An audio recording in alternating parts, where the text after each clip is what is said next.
일주일 동안 잘 계셨습니까? 예, 반갑습니다. 교회 와서 듣는 말 가운데에서 부담스러운 말들이 있죠. 여러분 교회에 오면 어떤 말 듣는 것을 가장 부담스러워 하십니까? 처음 이제 교회를 나와서 얼마 있지 않으면 이제 세례를 받으라고 합니다. 이제 세례 공부를 해야 되겠죠. 세례 공부하고 세례 받으세요라는 말을 듣기 힘들어합니다. 그냥 편하게 있다가 그냥 편하게 가는 걸 더 좋아하기 때문에 그렇습니다. 예배 시간 늦게 오지 마세요. 듣기 싫어합니다. 그러나 예배 시간 늦지 말아야 합니다. 예배 시간 늦지 않는 것부터 마음의 준비입니다. 성경 공부하세요. 듣기 싫죠. 성경 공부하기 싫으니까. 내가 성장하고 믿음이 커져가는 것을 원하지 않습니다. 내 스스로. 그래서 듣기 싫어합니다. 조금 시간이 지나면 교회는 성도들에게 봉사하세요라고 얘기합니다. 그래서 식사당번도 정하고 교회가 크면 주차당번도 정하고 또 교회가 크면 건물 청소하는 것도 정하고 뭐 여러 가지들을 정해놓고 그런 일들을 봉사하게 합니다. 여러분 교회 청소해 보셨나요? 교회 청소해 본 사람도 있지만 교회 청소 안 한 사람은 좀 마음에 찔림이 좀 있어야 될 줄 압니다. 그냥 뚝딱 교회가 청소되는 게 아닙니다. 여기까지는 시간적 헌신을 강조하는 말입니다. 그렇죠?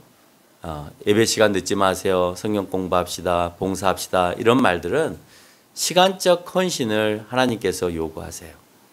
그러나 이것보다 더 부담스러운 말이 있어요. 부담스러운 말이 뭘까요? 헌금하세요. 이 말을 더 부담스러워합니다. 그런데 이보다 더 부담스러운 말이 있습니다. 뭘까요? 11조 하세요. 이 말을 더 부담스럽게 느낍니다. 이것은 물질에 대한 강조입니다. 어쩌면 처음으로 믿음으로 드려져야 될 이 부분이 여러분에게 처음 다가오는 시험이자 죽을 때까지 옆에 곁에서 시험하는 시험거리일 것입니다. 교회 나오면서부터 나에게 시험이 됐어요. 그런데 내가 죽을 때까지 이 시간의 하나님께 드림과 물질의 하나님께 드림은 끝까지 나에게 시험으로 다가와서 여러분을 힘들게 할 것입니다. 오늘 그래서 본문은 그렇게 말합니다. 내 규례를 너희가 지키지 못하였다라고 설명을 합니다. 그리고 나에게 돌아와라 라고 설명을 합니다. 그러니까 백성들이 뭐라고 하냐면 돌아가는 것이 무엇입니까? 우리가 하나님께로 돌아가는 것이 무엇입니까? 라고 말할 때 하나님은 오늘 8절에서 너희가 내 것을 도둑질하지 않았냐. 그 도둑질한 것들을 갖고 와라 이 말이에요. 그 갖고 오는 것이 뭐냐? 11조와 봉헌물이다 라고 하는 겁니다. 11조와 네가 하나님께 드려야 될 헌물들을 나한테 드리지 아니함으로 인해서 너희가 내 규례를 지키지 않고 나에게서 떠났다라고 표현하고 있어요. 여러분 그 마음이 떠나면요 하나님에게 떠난 거예요. 지금 이 사람들은 오늘 하나님께 와서 오늘 말라기 선지자를 통하여서 얘기를 듣고 있잖아요. 근데 오늘 성경에서는 이들이 떠났다라고 표현되어지고 있다는 거예요. 아무리 말라기 선지자의 말을 듣고 이들이 하나님 앞에 모여있는 공동체라고 얘기를 한다 하더라도 오늘 하나님께서는 말라기 선지자를 통하여서 이들은 내 규례와 율례를 떠났고 나에게서 떠난 자들이다라고 표현한다는 거예요. 그래서 떠나지 않고 하나님께로 돌아오는 게 어떤 겁니까?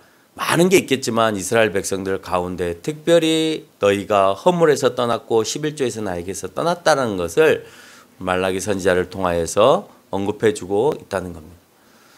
이 설교를 여러분에게 해주고 싶어서 한 게 아니고요. 순서가 말라기이고 말라기에서 해야 될 본문이 있어서 이 본문을 가지고 여러분에게 설교를 하는 겁니다. 설교를 하고 있는 저 역시 11조 설교하는 것이 쉽겠습니까? 어렵겠습니까? 어렵습니다. 목사가 11조 설교하는 게 정말 어렵습니다. 그래서 오늘은 전에도 여러분에게 부분적으로 들려드린 적이 있습니다만은 오늘은 말라기서를 통하여서 제가 11조 생활을 어떻게 했는지를 여러분에게 설명함으로 인해서 여러분이 제 간증을 통해서 은혜 받고 하나님께 드리는 것에 대해서 아깝지 않고 또는 형식으로 드리는 일이 없도록 했으면 좋겠다 이런 생각을 합니다. 중학교 1학년 때였을 겁니다. 오늘 본문의 설교가 제가 다니던 모 교회에서 있었습니다. 여름 어느 날이었는데 고향교회 목사님께서 말라기 3장의 오늘 본문의 말씀을 가지고 설교를 하셨어요. 그땐 먹고 죽으려고 해도 먹고 죽을 돈이 없을 정도로 참 돈이 없었던 시기였던 것 같아요. 내 시기에 내가 살아왔던 시기 가운데 제일 힘들었던 시기가 아니었나 그런 생각을 합니다. 예배 시간에 목사님께서 이 본문을 가지고 11조에 대한 설교를 하시는데 그때는 그 말씀들이 받아들여지더라는 거예요. 지금 학생들이나 교인들을 이 설교의 말씀을 통해서 그래 내가 오늘부터 이 일들을 내가 해야 되겠다라고 생각하시면 여러분의 마음밭은 굉장히 옥토와 같이 부드러운 상태라고 생각하지만 그렇지 않고 내가 이행하지 못하면 여러분들은 어쩌면 강팍한 마음을 소유하고 있다라고 생각해도 될 것입니다. 강팍한 마음을 가지고 있으면 그 안에서의 곡식들이 자라날까요? 안 자라날까요? 안 자라나죠. 안 자라나면 여러분들에게서 열매를 볼 수가 없습니다. 그래서 여러분에게는 아무런 열매가 맺히지 않아요. 성경에서 말하는.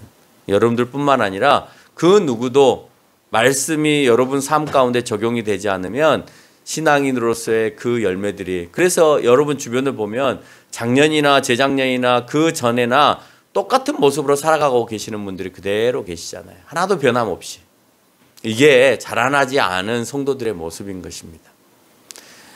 어렵게 사는 나에게 하나님께서 예배 시간을 통해서 11조 드리기를 원했습니다. 본문 가운데 나를 무너뜨리는 말씀 한 구절이 있었습니다. 그 말씀은 바로 10절이었습니다. 이렇게 말씀하셨습니다. 목사님 쭉 얘기하시면서 야, 그 11조와 그 봉헌물로 나를 시험해봐라. 그러면 내가 너한테 붙는지 붙지 않는지 내가 보겠다. 라는 거예요. 시험해보라는 말이었습니다. 네가 하나님을 그냥 정성을 다해서 드림 정도가 아니라 그거 못 믿겠으면 진짜 주시나 주시지 않나 한번 시험해보라. 그래서 이 말에 제가 충격을 받았습니다. 너무 없어서 충격을 받았을 수도 있겠습니다만은 또 다른 한편으로 없는 생활을 또 쪼개어서 하나님께 드린다라고 하는 것이 너무 힘들었기 때문에 그 말이 나에게 충격으로 다가왔습니다. 근데 안 하면 안 되게끔 내 온몸에 전율을 느끼는 그런 시간이었습니다. 예배가 끝난 뒤에도 일어나지 못하고 중학교 1학년인 학생은 모든 사람들이 자리를 들고 일어나서 자기 집으로 가는데 그 자리에 앉아서 1시간 동안 엉엉 울었습니다. 내가 오늘 성경 말씀과 목사님 설교 말씀처럼 살 테니까 내 지갑에 돈이 떨어지지 않도록 내가 지금부터 하나님을 시험할 것입니다. 하나님, 내가 지금부터는 11조를 철저하게 유대인들이 그 11조를 정확하게 드리기 위해서 수입이 생길 때마다 허리에다가 전대를 차고 꼭 그 수입의 10의 1조를 미리미리 떼어놓는 작업들을 하는 것처럼 내가 하나님께 더 드리면 더 드렸지 덜 드리지 않는 그런 삶을 살 테니까 하나님 제 지갑에 돈을 떨치지 마세요라고 기도를 했습니다. 아마 여러분 이 내용은 과거에도 제가 몇 번 얘기를 한 적이 있기 때문에 기억하고 있는 성도들도 있을 겁니다. 그날 후로 지금까지 11조와 감사헌금을 변함없이 드렸습니다. 아무리 어려워도 그랬습니다. 어렸을 때 나랑 같이 생활했던 김한영 집사도 있으니까 제가 거짓말을 할 수가 없었겠죠. 근데 김한영 집사는 늘 내 옆에 있으면서 그런 생각을 했을 겁니다. 형은 돈이 없는 사람이 아니야 라는 생각을 했을 거예요. 적어도 자기의 문제를 해결해 주는 형이었기 때문에 그렇습니다. 돈이 있어서 그런 건 아니었습니다. 이상하게 하나님께서 그 일들을 할 수 있게끔 했습니다. 그러면 저는 매일 교회에 나가서 기도만 하고 하늘에서 돈 보따리가 떨어지도록 기다리고만 있었을까요? 아니요, 그렇지 않았습니다. 내가 할 수 있는 모든 수고를 다 했습니다. 그 어린 나이에 신문 배달을 하였고요. 신문 배달을 하다가 사고가 나서 교통사고가 나서 턱이 깨지는 그런 일도 당했습니다. 학교가 끝나고 병을 주워다가 학교에서 오는 길에 병을 주워다가 그것을 가게에 넘기고 그 10원, 20원을 모아 놓은 적도 있습니다. 동네에 새마을금고가 하나 있었습니다. 동네 새마을금고가 하나 있었는데 그 새마을금고의 잡일들을 도와주면서 때로는 조금의 소액의 용돈을 받기도 하고 착하다는 이유 하나만으로 때로는 장학금을 새마을금고에서 줘서 받기도 했습니다. 학교 앞에 문구사에서 일을 좀 도와주거나 아니면 여학교 앞에 있는 큰 문구사에서 일을 도와주면서 그때는 아르바이트 개념이 없었기 때문에 매일 이렇게 아르바이트비를 받는 게 아니라 학용품을 얻어 쓰는 일로 그 일을 대신했었습니다. 누군가는 그럴 것입니다. 그렇게 열심히 살았으니 돈이 있었겠지. 아니요. 나보다 더 잘 사는 아이들도 저처럼 살지는 않았던 것 같아요. 가정이 풍요롭긴 했지만 그 개인적으로 넉넉함은 없었던 것 같아요. 지금까지 아파트에서 우리가 개척을 시작하고 때로는 개척을 시작했으니까 1년 동안은 나에게 한 푼도 사례비가 없었습니다. 그 기간에는 강의도 끊겼습니다. 그런데 하나님은 채우셨습니다. 그거는 김한영 집사만이 본 게 아니라 저랑 같이 걸어왔던 그분들이 산 증인으로 이 시간에 여기에 앉아 있습니다. 내가 어떻게 살았는지. 그런데 그렇게 가르쳐줘도 믿으려고 하지 않습니다. 내가 그렇게 사는 것을 본인들이 봐왔음에도 불구하고 늘 여러분들의 목사는 넉넉하고 있는 목사처럼 보였지 어느 때든지 없는 목사처럼 보이지 않았을 겁니다. 우리 동생들도 마찬가지였습니다. 오빠는 늘 있어 보이는 오빠였지 또 형이었지 그 어려운 상황에도 없어 보이지 않는 형이었을 걸로 그렇게 생각합니다. 여러분은 매일 일어날 수 있는 신비로운 일을 체험하면서 살고 있습니다. 내 삶이 기적이든 이성적으로 살아가는 여러분의 삶이 기적이든 둘 중 하나는 기적일 것입니다. 여러분 어떤 삶이 기적이라고 생각하세요? 이성적으로 내가 돈을 벌어서 돈을 모으고 그래서 부자가 되는 삶이 기적이라고 생각하세요? 아니면 내가 믿음으로 하나님 앞에 그렇게 살았더니 지금까지 이렇게 살게 하신 것을 기적으로 보세요. 여러분 뭐가 기적이세요? 여러분의 삶이 기적이세요? 계산 다 하고 얼마를 벌고 어떻게 하면 얼마의 부자가 되고 몇 년 뒤는 얼마를 모으고 그건 기적이 아니죠. 그건 여러분 이성적으로 그렇게 살아가는 것입니다. 그럼 여러분들에게 묻습니다. 그럼 나처럼 살래요? 라고 한번 물어봅니다. 그럼 한 명도 살 사람이 없을 거라고 생각합니다. 그럼 그 사람에게는 이런 이적은 일어나지 않는다라는 말을 내가 해드리고 싶어요. 그러니까 하나님으로부터 공급받는 일은 없다. 내가 노력해서 얻어지는 것밖에는 없다. 이런 이적이 내 삶에 일어나지 않으니까 당연히 믿음도 내 안에서 일어나지 않습니다. 그러지 않나요? 그래 당연히 내 마음 안에도 믿음이 없죠. 내가 열심히 일해서 돈 벌었는데 무슨 믿음이 생겨요. 그런데 내가 믿음으로 살아봤더니 내가 생각하지 않은 방법으로 하나님께서 나에게 채우시고 이끄신다는 것을 알 때 내 믿음이 커지는 거예요. 한번 여러분 믿음으로 한번 살아보세요. 그렇게 살면 부담스럽고 그렇게 사는 것 자체가 두려울지 모르겠지만 한번 해보세요. 모든 사람들이 다 번지점프를 뛸 때 안전하다는 걸 보여주잖아요. 그런데 그 두려움과 공포 속에 있는 사람은 혹시 내가 뛸 때 그 줄이 끊어질까 봐 못 뛰는 거죠. 그렇죠? 근데 앞선 사람들이 다 보여주고 있어요. 줄이 안 끊어진다고. 못 뛰는 겁니다. 그리고 왜 그런 멍청한 짓을 해?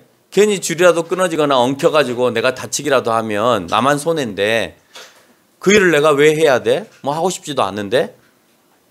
네.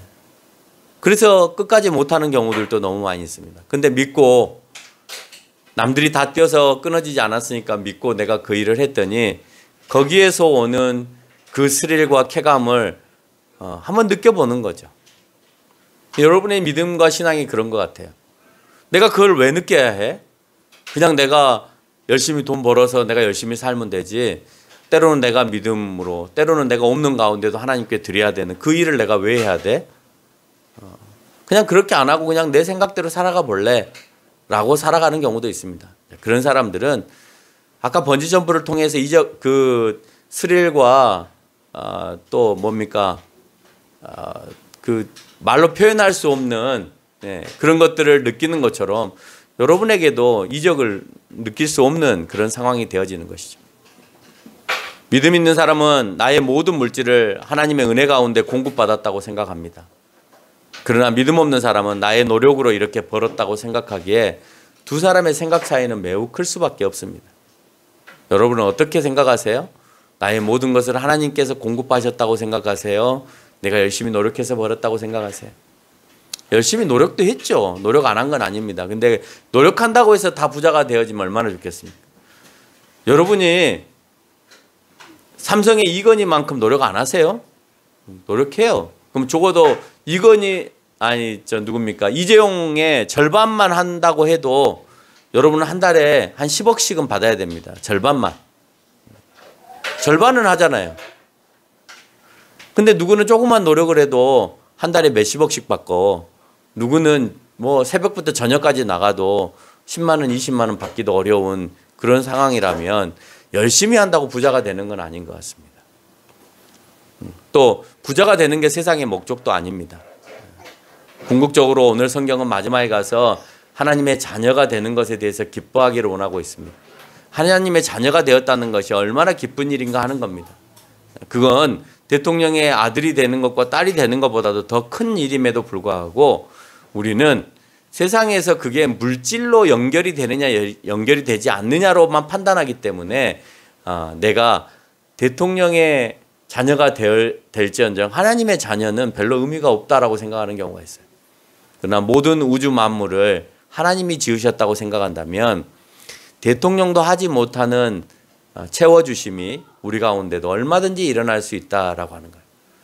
10절에서 언급하고 있는 온전한 11조를 여호와는 나의 집의 양식이라고 할 때 이 집은 하나님 나라에 쌓아두는 것이 아니라 실제 제사를 지내는 성전에다가 그 양식을 두라는 말이었습니다. 그래서 제사장과 레위인들이 그 쌓아놓은 것들을 가지고 살아갈 수 있게 해라라고 되어 있습니다. 이 말을 느헤미야서 13장 10절로 12절에서 이렇게 말합니다. 그것으로 레위인들의 받을 몫을 주는 것. 그것이 없으니까 느헤미야는 성전 곡간을 곡식과 새 포도주와 기름의 11조를 가져다가 곡간에 채우라라고 명령을 합니다. 내가 부자가 되는 것을 하늘에서 돈 보따리가 떨어지거나 로또 복권을 맞게 하심이 아니라 그렇게 했을 때 너희에게 어떻게 축복하겠다라고 얘기하냐면 오늘 본문 11절에서 메뚜기 떼를 금하여 소산을 먹지 못하게 하고 포도나무 열매가 기한 전에 떨어지지 않게 함으로 인해서 너희가 열심히 수고하면서 그 결실을 풍요롭게 맺게 하는 것이 너희들에게 있어서 풍요로운 삶이다. 내가 열심히 했으니까 곡식을 많이 거두는 거고 내가 열심히 했으니까 포도나무 열매를 많이 얻는 거죠. 아니요. 내가 열심히 일해도 올해와 같이 폭우가 쏟아져 버리면 그 나락과 벼는 싹 침몰되는 거고요. 열심히 지금 포도를 거둘 시기가 됐는데 태풍이 와서 싹 쓸어가 버리면 그러면 하루아침에 거지가 되는 겁니다. 지금은 자연만을 바라보고 살아가는 것은 아닙니다만은 그렇다고 해서 세상에 우리 마음대로 되는 것이 없다라고 하는 것을 코로나 사태를 통하여서도 우리는 확연히 드러났습니다. 여러분 코로나 사태 한 번 발생함으로 인해서 세계 경제가 흔들리고 있습니다. 여러분은 여러분의 직장을 잘 다니고 있으니까 안전하다고 생각할지 모르겠지만요. 그만큼 물건이 덜 팔리고 생활하는 데 어려움이 있고 코로나로 인해서 여러 가지 지장들이 생기고 아이들을 맡기는 일들이 적어지고 그렇게 되어지면 여러분들의 수입이 적어지고 아 그래 난 괜찮아 코로나하고 아무 문제 없었어 직장생활도 잘 다녔어 라고 얘기한다 하더라도 물가는 이미 2배나 올라서 여러분이 과거에 200만 원 벌었다고 할지라도 100만 원 쓰는 것만큼이나 이제는 모자란 시기가 되었다는 점을 볼 때 메뚜기가 그 소산을 먹어버렸다 라고 하는 말하고 똑같은 겁니다. 나는 열심히 하고 똑같은 수익을 벌었는데 내 생활이 쫄아들었어요. 왜? 다른 사람이 뭐 쫄아들게 했나요? 아니에요. 그런 일들이 벌어져 버렸다는 거예요. 하나님이 꼭 그 일을 했다가 아니라 우리 주변에는 그런 일들이 얼마든지 일어날 수 있다라고 하는 것입니다. 그렇지 않나요? 그런 많은 주변에서 상가에서 일하는 사람들 여기도 수도 없이 많이 가게들이 문을 닫고 다시 개업을 하고 하는 일들을 반복합니다마는 여러분 본인들이 그런 일이 닥칠 줄 알았으면 누가 여기다가 개업을 하고 식당을 차리고 그런 일을 합니까? 그런 일이 안 일어날 거라고 생각하기 때문에 그렇습니다. 근데 적어도 그것은 내가 막아낼 수 있는 것이 아니죠. 그러면 나는 하나님 앞에 충분히 그 일을 하기 전에 기도를 해야 되는 거고 하나님 앞에 신실하게 살아가야 되는 겁니다. 무엇이든지 너희의 상황에 맞게 그 결실을 풍요롭게 하겠다라고 성경은 얘기합니다. 돈이 없을 때 어떻게 살았냐? 생각을 해봤습니다. 내가 돈이 없을 때 어떻게 살았냐? 돈이 없으니까 아이들 스스로가 공부를 알아서 잘 해줘야 됐어요. 그래서 고마웠습니다. 근데 자녀들에게도 고마웠지만 하나님께 감사했죠. 저는 하나님이 잡아주셨다고 생각을 합니다. 지금도 그렇습니다. 본인이 열심히 일하지만 제가 하나님께 기도하는 자녀들에 대해서 기도하는 것들이 있죠. 물론 본인들은 이성이 있고 자유의지가 있으니까 삐딱하게 갈 수 있는 길들이 얼마든지 있을 수 있습니다. 그렇지만 제가 할 수 있는 일은 기도로 하나님께 의탁하고 의뢰하는 수밖에 없는 거예요. 내 한계 밖에 있는 거기 때문에 그렇습니다. 여러분들도 자녀를 키워봤으니까 아실 거 아니에요? 내 뜻대로 되지 않는다는 거를. 그러면 어떻게 해야 되냐? 더 많이 하나님께 부탁하고 의탁해야 되는 거죠. 돈이 없으니까 외식하는 것을 줄이고 집에서 집밥 만드는 것을 해서 먹었습니다. 외식하는 것을 싫어하는 사람은 집밥이 대단하다고 생각할지 모르겠지만 적은 액수를 가지고 여럿이 먹을 수 있는 방법은 그렇게 해서 먹는 방법밖에 없었습니다. 돈이 없으니 좋은 곳에 가서 놀아주지 못했으니까 부모가 몸으로 놀이터에 가서 뛰어놀 수밖에 없었습니다. 돈이 없으니까 내 스스로 열심히 공부해서 장학금을 받는 수밖에 없었습니다. 돈이 없으니까 모든 것을 쉽게 버릴 수 없었습니다. 그래서 전에도 보여드렸지만 18년 된 양복도 입는 거고요. 결혼하기 전부터 덮고 있는 이불도 지금까지 덮고 있는 겁니다. 저희 어머니가 서울에 올라오시면 늘 하는 말씀이 있습니다. 야, 저것 좀 버려라. 저것 좀 버려라. 아이고, 저걸 아직도 쓰고 있냐. 이런 말씀을 하십니다.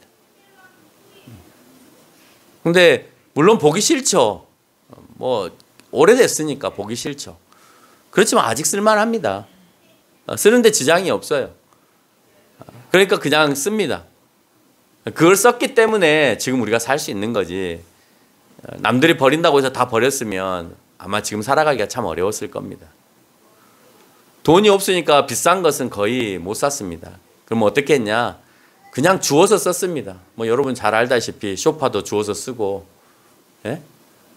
많은 것들을 그냥 주워다가 썼습니다. 남들은 괜찮아 보이는데 버려요. 근데 정말 내가 필요하다고 생각하는 것은 굳이 살 필요가 없고 좋은 것이 나와 있으면 그냥 그걸 갖다 쓸 수도 있는 겁니다. 그 누구도 우리 가정과 나를 가난하거나 궁색맞게 여긴 적이 없었던 것 같아요. 도리어 내가 가진 것이 없다고 하면 우리 권사님부터 비웃으실걸요? 38,000원 사례비를 받을 때도 나는 얻어먹지 않았습니다. 내가 먼저 가서 돈을 냈습니다. 우리 권사님 처음 오셨을 때 제가 밖에 가서 식사 대접을 했는데 권사님이 한 말은 아직도 내가 기억을 합니다. 저는 지금까지 살면서 목사님에게 밥을 얻어먹어 본 적이 처음이라는 거예요. 근데요, 그때 제 사례비가 38,000원이었다니까요. 근데도 제가 권사님 식사를 대접을 했어요. 근데 500만 원, 1000만 원씩 받는 목사님도 권사님에게 한 번도 식사를 산 적이 없어요. 자기가 사셨지. 권사님인 자기가 사셨지 목사님이 제가 살게요 한 적이 없어요. 근데 요즘에는 이제 권사님이 제가 사면 당연하다고 생각하세요. 절대 가서 내지 않으세요 이제는. 당연히 목사님이 내겠지라고 생각합니다. 그만큼 제가 있어 보인다는 거죠. 없지만 있어 보인다는 거예요. 그럼 멋있는 거 아니에요? 아니 내가 멋있다는 게 아니라 그 자체가 멋있다는 거예요. 없는데도 늘 없어 보이지 않게끔 하나님이 만드시고 이끄셨다는 것만으로도. 그래서 그 중학교 1학년 때 그 기도가 지금까지도 나에게 적용이 되어서 제 호주머니에서 돈을 비지 않게끔 하신 것만으로 나는 굉장한 축복이라고 생각하고 이적이라고 생각합니다. 사례비 38,000원 받을 때, 사례비 38,000원 참 많이 나옵니다만은 받을 때 형제들에게 내는 돈, 갯돈이 5만 원이었습니다. 그 돈도요 한 번도 밀려본 적이 없어요. 가족의 대소사가 있어서 형제들이 돈을 모을 때도 야 내가 지금 너무 힘드니까 이번만 좀 빼주라 이렇게 말해본 적이 한 번도 없습니다. 내가 먼저 했으면 했고 동생들한테 빨리 내야 된다, 내가 냈으니까 너희들도 내야 된다라고는 했을란가 모르겠지만 한 번도 제가 아쉬운 소리를 하면서 나는 이번에 좀 빼주라 라고 한 적이 없었던 것 같아요. 여러분 그것이 하나님의 은혜 아닌가요? 할 수 없는데 했잖아요. 그럼 은혜죠. 이번 설교 준비하는 과정 속에 가운데서 전에 보지 못했던 정말 멋진 말씀 하나를 발견을 했습니다. 12절 말씀에 보니까 하나님께서는 나에게 11조와 헌물을 합당히 드리면 너희 땅이 아름다워짐으로 모든 이방인들이 너희를 복되다 하리라 그랬습니다.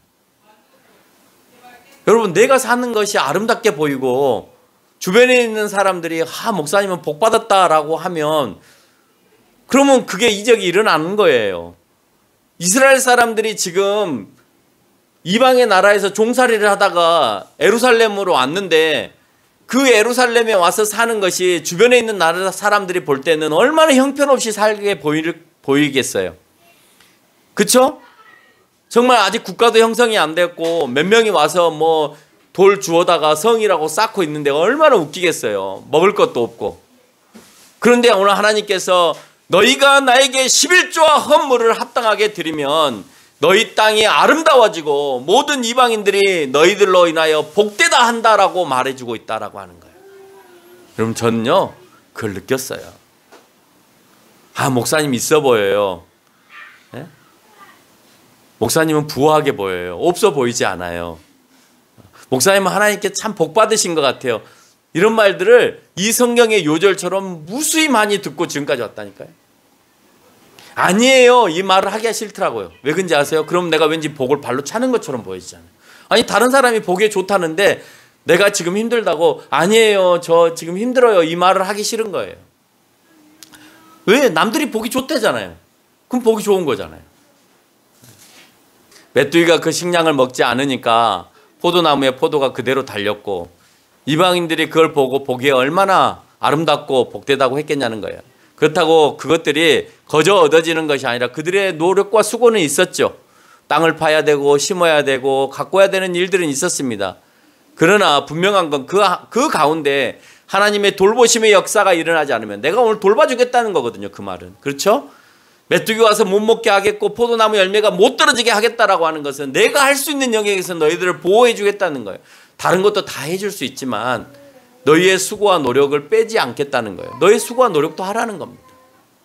모두가 다 수고하였지만 모두가 다 부러운 상황이 되어지는 건 아니었습니다. 여러분은 여러분이 열심히 사는 그 노력만 믿지 마세요. 하나님의 은혜가 없이는 우리는 한시도 살 수 없다는 것을 기억해야 합니다. 여러분이 열심히 살아보니까 사라지는 것처럼 보여지지만 한순간 뺏어가시면 그것으로 끝나는 것입니다. 이렇게 설명해도 여러분은 13절에서 말하고 있는 완악한 말로 하나님을 대적할 수 있습니다. 뭐라고 얘기하고 있습니까? 여호와가 이르시되 너희가 완악한 말로 나를 대적하고도 이르기를 우리가 무슨 말로 주를 대적하나이까 하는도다. 완악하게 대적하고 있으면서도 내가 무슨 말로 하나님께 대적했어요? 하나님 내가 열심히 돈 벌어서 살았죠. 완악한 말이죠. 하나님의 지금까지의 돌보심이 있었습니다 라고 얘기를 해야 되는데 내가 열심히 살아서 돈 벌었습니다 라고 하는 말 자체가 완악한 말인 거예요. 네. 하나님 내가 하나님 앞에 뭘 그렇게 잘못했습니까? 완악한 말이에요. 그러면 하나님이 오늘 나에게 야단치는 것은 잘못된 야단을 치고 있는 것이 돼버리는 거죠. 그렇지 않습니까? 그러면서 이는 너희가 말하기를 하나님을 섬기는 것이 헛되니, 헛되죠. 차라리 하나님을 믿고 예배 드리는 것보다 밖에 나가서 내가 더 열심히 일하고 돈 버는 것이 더 낫죠. 그러니까 이 사람들이 이렇게 말하는 거예요. 하나님을 믿는 거 헛돼. 너희들 이렇게 완악한 말로 나한테 했다. 차라리 그렇게 내가 예배를 드리고 제사를 지내는 것보다 내가 그 시간에 다른 것을 하는 것이 나에게 수입이 더 많고 나에게 더 능력이 생기는 거야 라고 생각을 했다는 거예요. 지금 여러분에게들만 그런 생각을 하는 게 아니라 과거에도 그런 생각을 하면서 살아갔던 이스라엘의 모습들이 있었다는 겁니다. 그게 헛되고 만군의 여호와 앞에서 그 명령을 지키며 슬프게 행하는 것이 무엇이 유익하냐. 내가 하나님 말 듣는 게 뭐 유익해? 내가 목사님 말 듣는 게 뭐 유익해? 예? 차라리 그렇게 하는 것이 되게 힘들어, 슬퍼, 더 유익하지 않는 것 같아 라고 너희들이 완악하게 나한테 얘기했다는 거예요. 여러분이 혹시 그렇게 살지 않으십니까? 나는 하나님 앞에 완악하지 않았다고 하면서도 지금 오늘 말라기 3장 13절로 14절에서 얘기하고 있는 이스라엘 백성들이 언급하고 있는 이런 말들처럼 살고 있지 않나요?